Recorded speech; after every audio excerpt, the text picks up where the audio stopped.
tout le monde, c'est Gauthier Butez de gauthierbutez.com et dans cette vidéo je vais vous montrer comment canaliser le PageRank d'une page afin d'apporter de la valeur SEO à vos liens.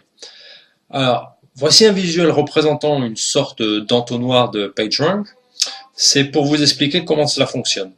Donc vous avez un site d'autorité comme YouTube par exemple, et là vous avez le lien de votre site web sur votre page de profil par exemple, ou la page de votre chaîne.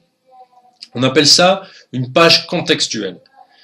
Pour que Google indexe votre page contextuelle, il faut y ajouter du contenu. Très souvent, cette page contextuelle est une page orpheline, et il n'y a pas beaucoup de liens pointant vers cette page depuis le site d'autorité. Ce qui est dommage parce que, comme vous pouvez le voir ici, il y a beaucoup de sites avec un PageRank élevé qui ont des liens vers ce site d'autorité, mais il n'y a pas de lien vers votre page. Donc le but, c'est de canaliser ces PageRank vers votre page contextuelle. Ainsi, la valeur SEO de votre page contextuelle augmentera et par conséquent, la valeur SEO du lien de votre site web augmentera également. Alors, je pense que vous avez compris la théorie. Maintenant, passons à la pratique. Alors, vous connaissez certainement soundcloud.com, le site de partage audio. Vous vous inscrivez et vous obtenez votre page de profil comme ici. Vous remarquerez que l'autorité de ma nouvelle page de profil ainsi que son PageRank sont très faibles. C'est tout à fait normal car il n'y a pas vraiment de lien pointant vers cette page.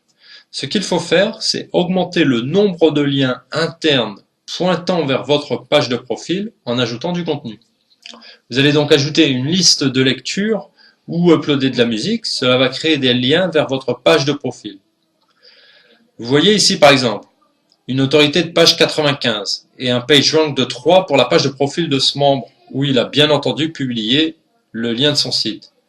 Donc, si vous avez fait 10, 20, 30 playlists et que vous avez uploadé une centaine de musiques, libres de droit bien entendu, imaginez la quantité de jus qui irait à votre page.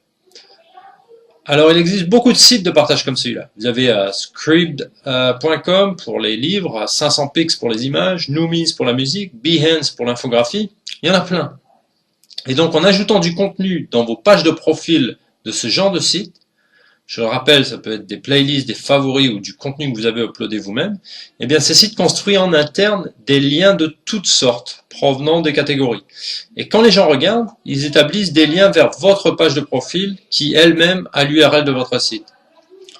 Donc, en général, plus vous interagissez avec le site, plus vous augmentez l'autorité de votre page de profil.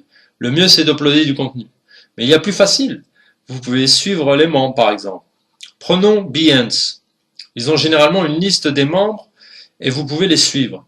Cliquez simplement sur le bouton Follow autant que vous pouvez. Et le top, c'est qu'en faisant ça, ces personnes suivies ont automatiquement votre lien sur leur page de profil. Donc, en suivant des centaines de gens, sans faire de spamming où vous risquez de vous faire bannir, vous pourrez obtenir une jolie page d'autorité sur un site avec une énorme autorité. Maintenant, pour optimiser à fond ce processus, on va utiliser OpenSite Explorer parce qu'il a le filtre Top Pages. Et donc l'idée est de lister les meilleures pages avec la plus haute autorité et d'y aller déposer un commentaire ou de suivre un membre si c'est une page de profil. Prenons l'exemple de Squidoo, où il y a des commentaires des gens qui sont membres du site. Lorsque vous déposez un commentaire, Squidoo crée un lien DoFollow vers votre page de profil. Ou bien sûr, vous pouvez mettre l'URL de votre site. Tous ces liens en DoFollow, sont en DoFollow et c'est quelque chose qu'il faut vérifier car il y a des sites avec des liens internes qui ne sont pas en DoFollow. Enfin, je vais vous montrer Pinterest. Et ici, donc Pinterest, il y a du contenu. Quand vous cliquez sur J'aime, votre page de profil se retrouve dans la page des admirateurs de la page Pinterest que vous avez aimée. Donc je pense que vous avez compris le principe maintenant. Voilà, c'était une petite astuce pour obtenir des liens sur des pages avec des gros PageRank. C'est tout pour aujourd'hui. Encore merci d'avoir regardé la vidéo. Je vous dis à très bientôt dans une prochaine vidéo.